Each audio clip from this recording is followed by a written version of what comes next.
Estimados alumnos, tengan ustedes muy buenos días. Bienvenidos una vez más a una nueva clase teórica de razonamiento verbal. El día de hoy vamos a desarrollar como tema sinónimos. Empezaremos dando a conocer, ¿no?, los objetivos que conlleva al aprendizaje de nuestro segundo tema.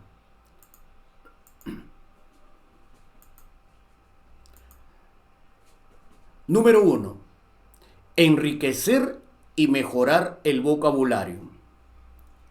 El estudio de los sinónimos nos permite que nuestro léxico sea más abundante en palabras. Por ende, que en nuestra vida cotidiana vayamos mejorando cada día con el aprendizaje de nuevos términos. Número 2. Contribuir al uso fluido y pertinente de las palabras. ¿Qué quiere decir esto? Que los sinónimos nos permite que nuestro vocabulario se haga más natural, fácil y adecuado a la hora de usar las palabras. Número 3. Acrecentar el bagaje cultural a través del dominio del léxico, ¿no? Profesor, ¿y qué significa el término bagaje? ¿No? El término bagaje alude al conjunto de conocimientos que una persona ha ido acumulando a través, ¿no?, de su vida. Entonces, este punto número 3 nos da a entender que el aprendizaje de los sinónimos también sirve para aumentar el conjunto, no solamente, ¿no?, de conocimientos que debe poseer toda persona, sino también que este conjunto de conocimientos contribuye a enriquecer día a día, ¿no?, nuestro léxico. Número 4. Preparar al educando para el inicio en el estudio de los antónimos. Un educando que tiene una buena base, ¿no?, en sinónimos puede desarrollar con más éxito la siguiente prueba del razonamiento verbal que lleva por título antónimos.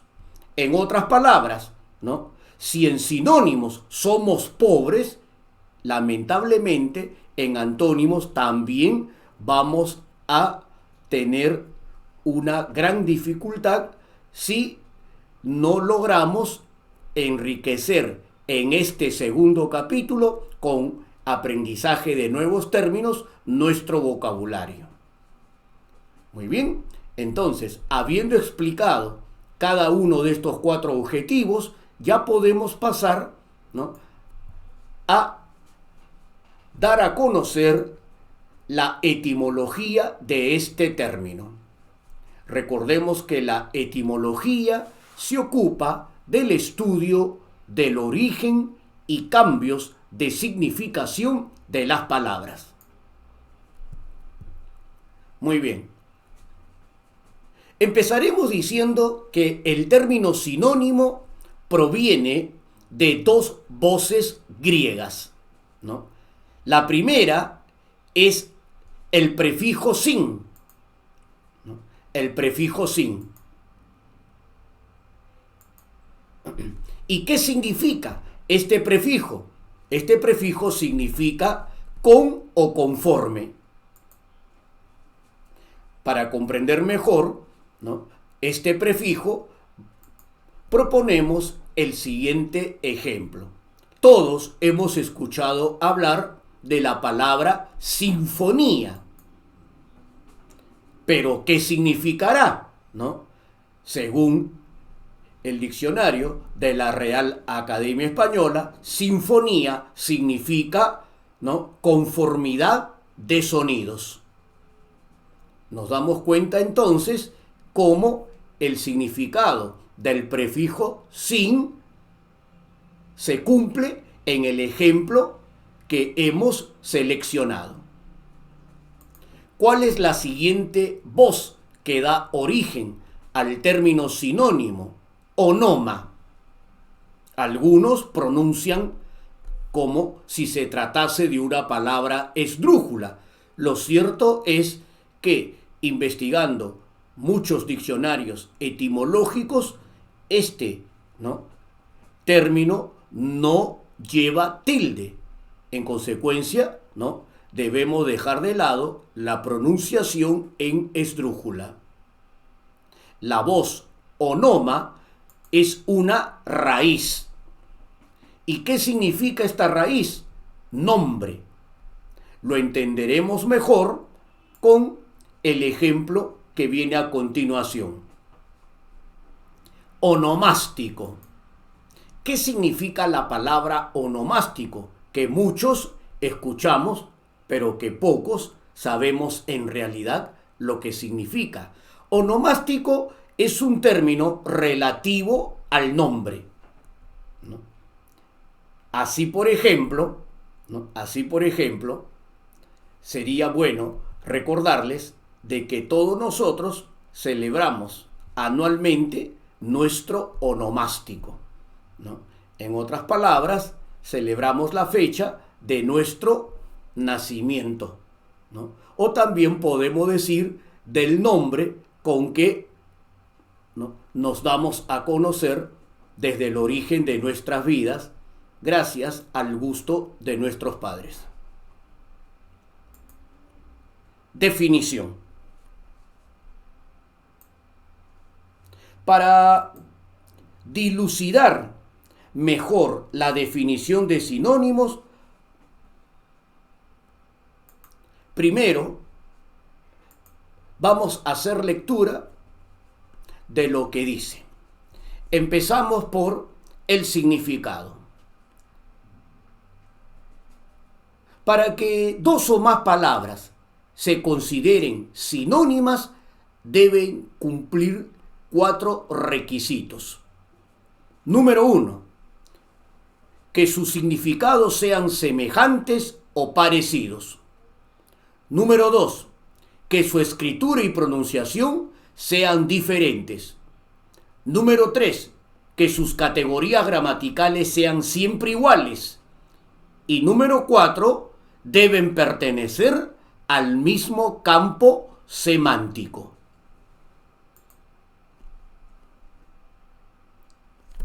Entonces, para dilucidar, como les dije anteriormente, la definición de la palabra sinónimos, voy a proponer como ejemplos 2 palabras: cobarde y medroso.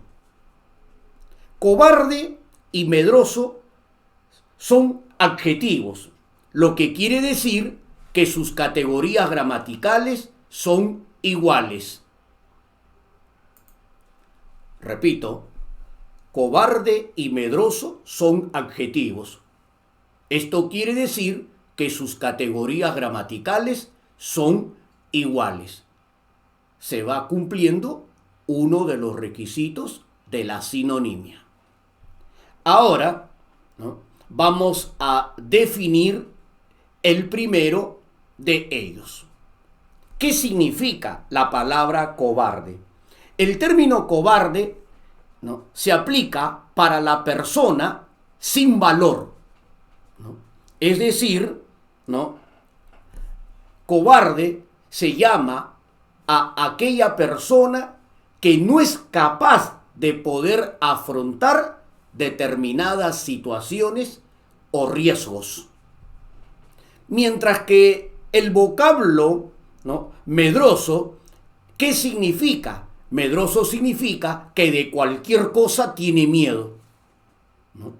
Entonces, como se darán cuenta, no es lo mismo ser cobarde que ser medroso, ¿no? Aparentemente,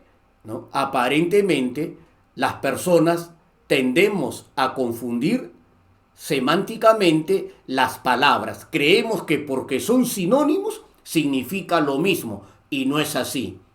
Como te dije en la clase anterior, los sinónimos se caracterizan solo por sus acepciones parecidas, mas no igual. Es más, no tendría sentido en tiempos actuales que dos o más palabras tengan significados completamente igual, ¿no? La Real Academia Española no lo aceptaría. Desde el momento que ya hay una palabra, ¿no?, que con cierta antigüedad significa determinada cosa, no tendría sentido incluir un nuevo término con el mismo significado, ¿no? Esto supondría caer en la redundancia y, en el caso del diccionario, en un número, ¿no?, innecesario de palabras que no ofrecen nada nuevo. Muy bien, entonces, después de haber escuchado las definiciones de cada una de estas palabras, hemos cumplido con el segundo requisito, ¿no?, que los sinónimos se caracterizan por sus significados iguales o parecidos. Muy bien, continuamos.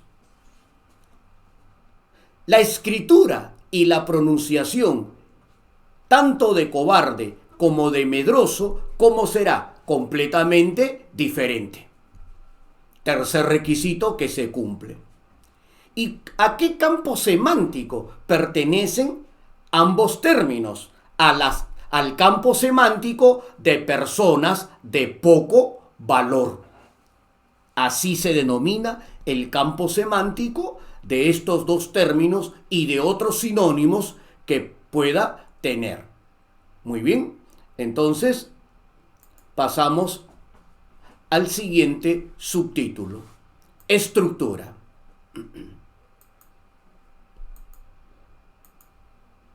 Como ustedes pueden apreciar, toda pregunta de sinónimos lo conforman tres partes. ¿Y cuáles son estas tres partes? Estas tres partes son las siguientes, ¿no? Premisa, la primera de todas. Alternativas múltiples, la segunda. Y respuesta correcta, la tercera y última. En el caso del ejemplo que ustedes están observando, ¿no?, en la imagen, la premisa es el vocablo timorato. Las alternativas múltiples son siempre 5 y cada una de ellas está, ¿no?, asignada con una letra de nuestro alfabeto. Así, por ejemplo, la opción A dice arriscado, la opción B pusilánime, la opción C zafio, la opción D indeciso y la última de las opciones vasto, ¿no? Muy bien. ¿Por qué se caracterizan estas alternativas múltiples? Porque 4 de ellas están consideradas distractores y solamente una es la respuesta correcta. Muy bien.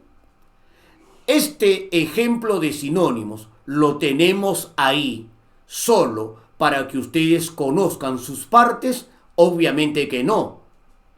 También le vamos a dar desarrollo para que ustedes sepan en cuál de las alternativas múltiples se ubica la respuesta correcta.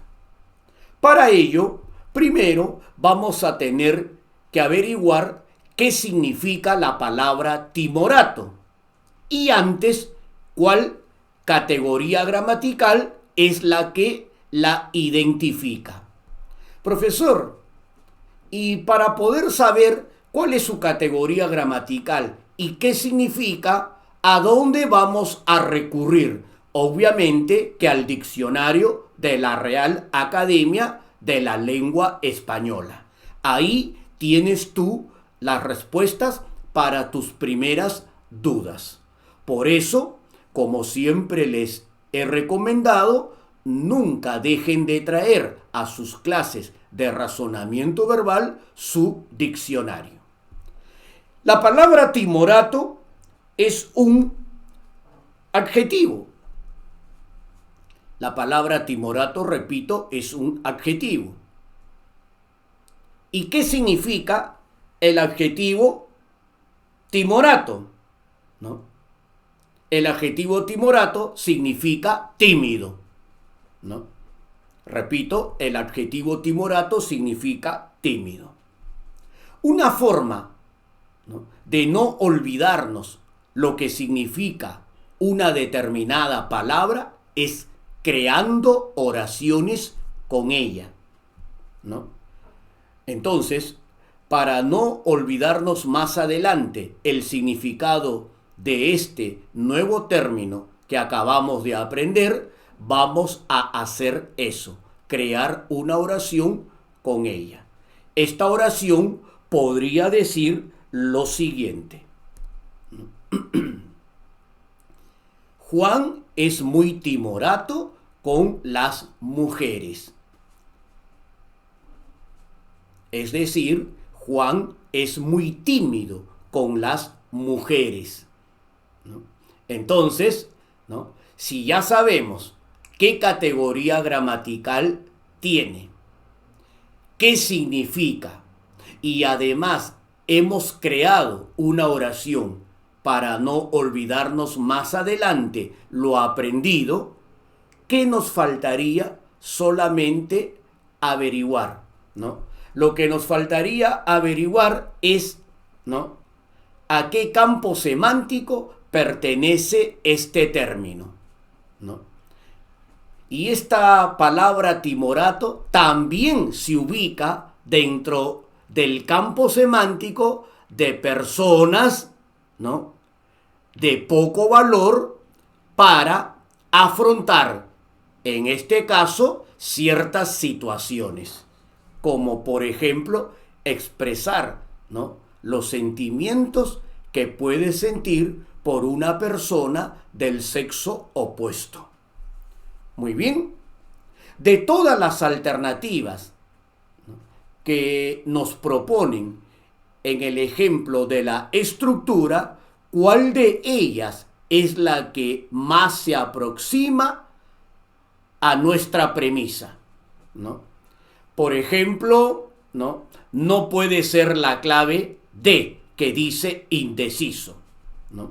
¿Por qué, profesor? Porque el vocablo indeciso nos alude más bien una persona que aún no ha tomado una decisión, ¿no? Y si yo me pregunto, ¿qué es lo que mejor se opondría a una persona indecisa?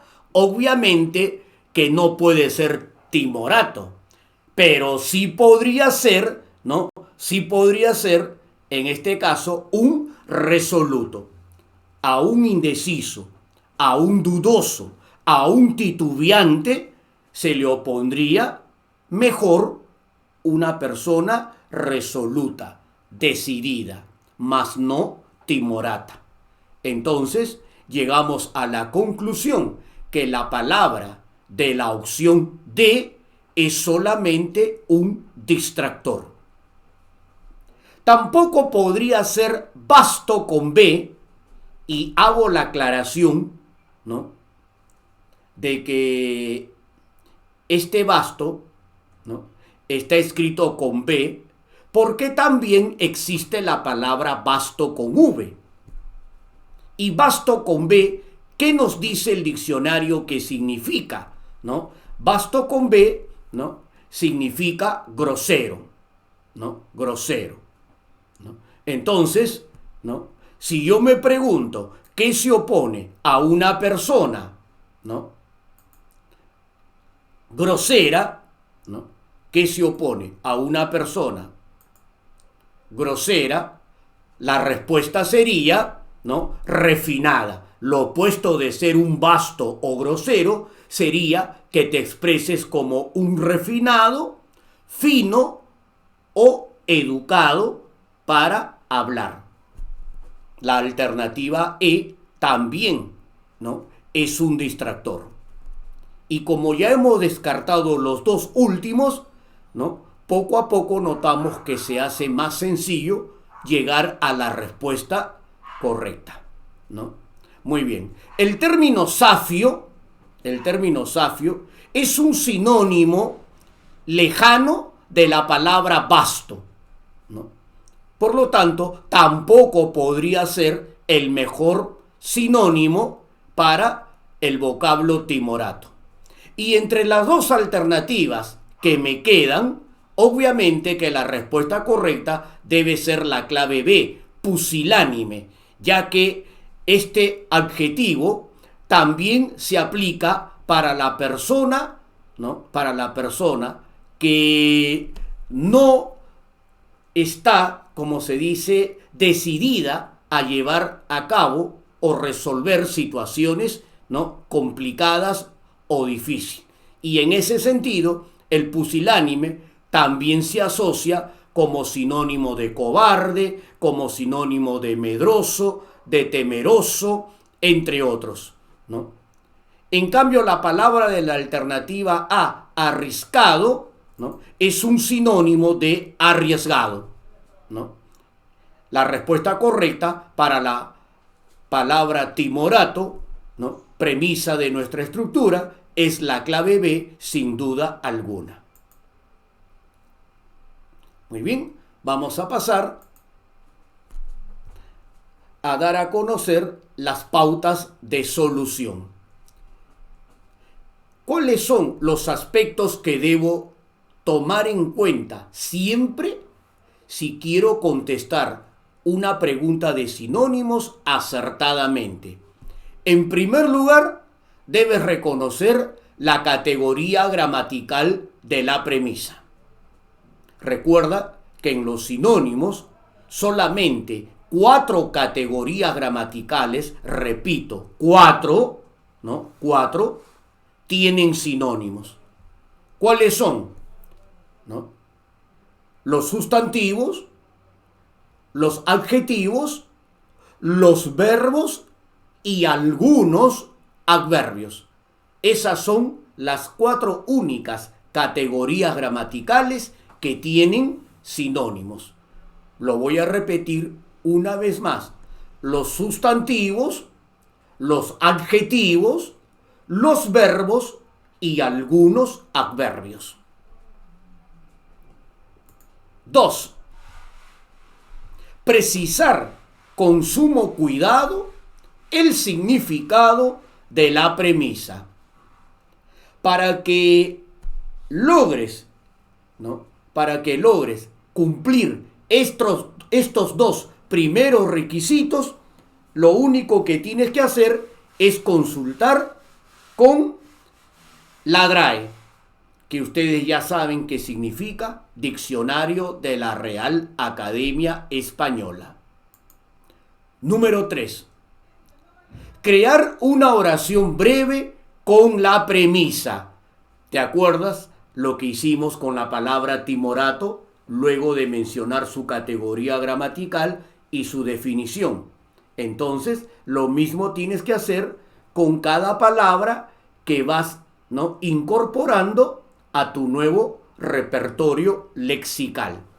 Profesor, ¿y de qué depende crear una oración breve con la premisa? ¿No? Depende, ¿no?, de tu creatividad. Para crear oraciones, como su nombre lo dice, hay que ser creativos, ¿no? 4. Idear palabras de significados parecidos a la premisa.